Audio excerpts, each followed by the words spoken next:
Halisahar TV চ্যানেলকে অনেক ধন্যবাদ আমাদের এই কার্যক্রম কভার করার জন্য।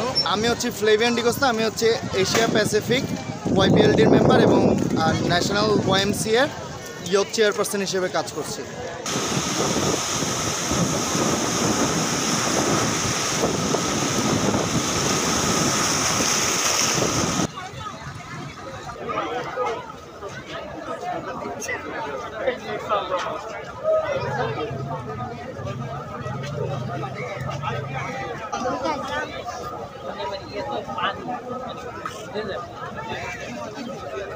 প্রিয় দর্শক, সবুজ টি শার্ট পরিহিত একদল কিশোর কিশোরী পতেঙ্গা সমুদ্র সৈকত হতে পর্যটকদের যেখানে সেখানে ফেলে দেওয়া প্লাস্টিক জাতীয় সকল আবর্জনা পরিষ্কার করে চট্টগ্রাম সিটি কর্পোরেশন নির্ধারিত ডাস্টবিনে ফেলছেন।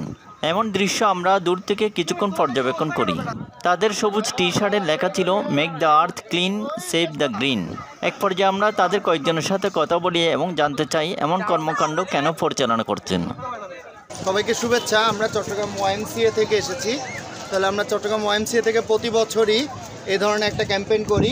আমাদের ক্যাম্পেইনটা হচ্ছে make the earth clean, save the green. তাহলে আমাদের যে আশেপাশের যে প্রকৃতি পরিবেশ সেটাকে সুন্দর রাখার জন্য আমরা প্রতি বছরই এভাবে বছরে 2-3 বার করে এই ধরনের কাজগুলো করে থাকি। সেই কাজে ধারাবাহিকভাবে এবছর আমরা এসেছি পতেঙ্গা সি বিচে। তাহলে আমরা পতেঙ্গা সি বিচের আমরা বিশ্বাস করি যে সবগুলো ময়লা হয়তো আমরা পরিষ্কার করতে পারবো না, কিন্তু আমাদের এই ময়লা পরিষ্কার দেখে অন্যরা সচেতন হবে যে ময়লাগুলো আমরা যেখানে সেখানে না ফেলে, কারণ এটা একটা প্রাকৃতিক জায়গা এবং এটা সরকারি একটা জায়গা বা আমাদের দেশের একটা সম্পদ এই পতেঙ্গা সি বিচ। তাহলে আমরা যেখানে সেখানে ময়লা ফেলে এই যে পতেঙ্গা সি বিচটাকে নষ্ট না করে আমরা যাতে সবসময় আমাদের যে সৌন্দর্য সেটা সৌন্দর্য ঠিক রাখার জন্য আমরা ময়লাগুলো ঠিক জায়গায় যাতে ফেলি, এই মেসেজটা দেওয়ার জন্য আমরা প্রতি বছর এই ধরনের যে আমাদের যে প্রাকৃতিক জায়গাগুলো আছে সেই জায়গাগুলোতে যাই এবং যে আমরা ক্লিনিংয়ের কাজগুলো করে থাকি। আর পরিশেষে ধন্যবাদ জানাচ্ছি হালিশহর টিভি চ্যানেলকে যে এত সুন্দর একটা প্রোগ্রামে আমাদের সাথে যুক্ত হওয়ার জন্য ধন্যবাদ।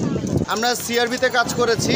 এছাড়া আমাদের শীতলপুরে একটা আছে সুইং প্রজেক্ট বলি আমরা যেটাকে, সেটা হচ্ছে সেলাই প্রশিক্ষণ কেন্দ্র, যেখানে আমরা দুস্থ যারা গরিব মহিলারা আছে তারা সেখানে সেলাই প্রশিক্ষণ নিয়ে থাকে।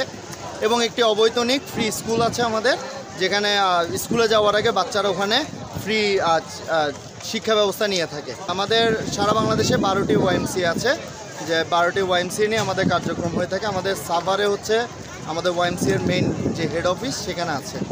আর আমাদের এখানে হচ্ছে জিসির মোড়ে একটা অফিস আছে এবং পাথরঘাটার ভিতরে আরেকটা অফিস আছে। আসলে এটা মেম্বার্স ওরিয়েন্টেড একটা মুভমেন্ট এবং মেম্বাররাই সব রকমের কাজগুলো করে থাকে স্বেচ্ছায়। তাদের নিজেদের আর্থিক সহায়তা থাকে এবং পাশাপাশি যে পরিশ্রম করা এবং অ্যাওয়ারনেস ক্যাম্পেইনে কাজ করা, এগুলো আমরা পার্সোনালি করে থাকি মেম্বাররা। কতজন মেম্বার আছেন টোটাল? আমাদের মেম্বার হচ্ছে এখন প্রায় 100-র মতো। হালিশহর টিভি চ্যানেলকে অনেক ধন্যবাদ আমাদের এই কার্যক্রম কভার করার জন্য। আমরা চিটাগং ওয়াইএমসিএ নিবেদিত প্রাণ আমরা চেষ্টা করি শহরকে সুন্দর রাখার জন্য। প্রতি বছরের ন্যায় এই বছরও আজকের দিনে আমাদের এই কার্যক্রম পরিচালিত হচ্ছে। আমরা এবার পতেঙ্গা সি বিচকেই জায়গাটাকে আমরা নির্ধারণ করেছি যে একদিন আমরা ক্লিনিং করব। তবে সবচেয়ে বড় কথা হচ্ছে এই একদিনের ক্লিনিং দিয়ে আমাদের কোনো কিছুই হবে না। চট্টগ্রামবাসীর প্রতি আমাদের অনুরোধ থাকবে, সকলের প্রতি আহ্বান থাকবে, সকল ধরনের বর্জ্য পদার্থ নির্দিষ্ট স্থানে ফেলবেন। আমাদের নালায় নর্দমায় প্লাস্টিক আবর্জনা ফেলতে ফেলতে এমন অবস্থা হয়েছে যে এখন আমাদের চারিদিকে জলাবদ্ধতার সৃষ্টি হয়েছে। এই অবস্থা থেকেও উত্তোলন করতে হলে আসলে আমাদের নিজেদের সচেতন হতে হবে। সকলকে আমি অনুরোধ করব সবাই নির্দিষ্ট স্থানে প্লাস্টিক থেকে সকল আবর্জনা ফেলবেন এবং আমাদের এই শহরকে আরও সুন্দর করতে সাহায্য করবেন। ধন্যবাদ। প্রিয় দর্শক, তাদের মতো আমরাও চট্টগ্রামবাসীর প্রতি অনুরোধ জানাচ্ছি, আপনার ময়লা যেখানে সেখানে না ফেলে চট্টগ্রাম সিটি কর্পোরেশন নির্ধারিত ডাস্টবিনে ফেলুন। Mohammad Delwar Hossain, Halishahar TV channel.